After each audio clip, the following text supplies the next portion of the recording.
اللہ سے مدد مانگو نماز میں صبر کے ساتھ۔ صبر کرنا سیکھنا ہے تو ہمیں اپنے پیارے دین کو پڑھنا چاہیے، کیسے اللہ کے پیاروں پر آزمائشیں آئیں اور انہوں نے کیسے برداشت اور تحمل سے کام لیا اور اللہ کی آزمائشوں میں سرخرو ہوئے۔ جیسا کہ حضرت ایوب علیہ السلام کو اللہ تعالیٰ نے بہت دولت، مال، اولاد اور ان کی نیک بیویاں عطا کی، ان کے پاس سب کچھ تھا، وہ اللہ کے شکر گزار اور نیک بندے تھے۔ یہ سب دیکھ کر شیطان سے برداشت نہ ہوا کہ ایک انسان کے پاس سب کچھ ہے تو وہ شکر گزاری کیوں نہ کرے۔ مزہ تو تب ہے جب سب کچھ چھن جائے اور خالی ہاتھ ہو تب شکر کرے۔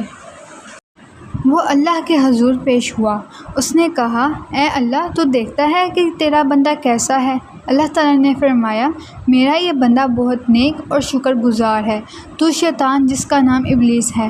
اس نے کہا، اے اللہ، جب تو نے ایوب علیہ السلام کو ہر چیز عطا کی ہے، مال، دولت، اولاد، بیویاں، تو اور سب سے بڑھ کر حسن اور صحت، تو وہ تیری شکر گزاری کیوں نہ کرے؟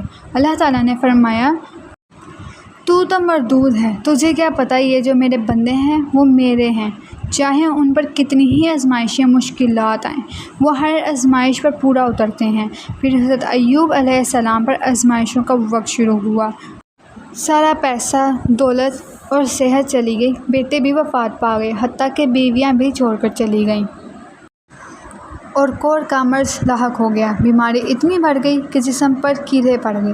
جب کوئی کیڑا زمین پر گرتا اس کو اٹھاتے اور کہتے کہ تو میرے رب کی رضا سے مجھ پر لاحق ہوا ہے، واپس اپنے جسم پر رکھ لیتے اور اللہ کا شکر ادا کرتے۔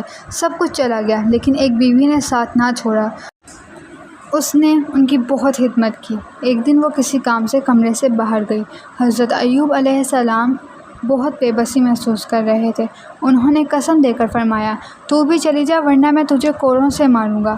وہ پھر بھی نہ گئی۔ جب کافی عرصہ گزر گیا تو بے بس ہو کر رب کے حضور دعا کی، اے اللہ، مجھے صحت عطا فرما۔ کسی کا در نہیں کھٹکھٹایا، مانگا تو اپنے رب سے بہت صبر کے ساتھ مانگا تو رب نے عطا کیا۔ اللہ تعالیٰ نے فرمایا کہ آپ فلاں چشمے کے پاس جائیں، اس سے نہائیں اور اس کا پانی بھی پئیں، انشاءاللہ شفا ملے گی۔ حضرت ایوب علیہ السلام نے عمل کیا تو وہ بالکل ٹھیک ہو گئے، صحت بھی مل گئی، جوانی بھی اور حسن بھی۔ بیوی پر بہت ترس آیا کہ یہ تو بہت نیک خاتون ہے، میں کیسے اس کو کوڑے ماروں؟ اللہ تعالیٰ نے فرمایا کہ جارو کا تنکا لے کر اس سے مارو تاکہ آپ کی قسم بھی پوری ہو جائے اور اس کو تکلیف بھی نہ پہنچے۔ اللہ تعالیٰ کسی پر ظلم نہیں کرتا، بے شک انسان خود ہی ناشکری کر کر اپنے آپ پر ظلم کرتا ہے، اور اللہ کسی جان پر اس کی طاقت سے زیادہ بوجھ نہیں ڈالتا۔ ہمیں اللہ سے دعا مانگنی چاہیے، اے اللہ، ہمیں صحت عطا فرما، سکون عطا فرما، اور ہم پر وہ بوجھ نہ ڈالنا جس کو اٹھانے کی طاقت ہم میں نہیں۔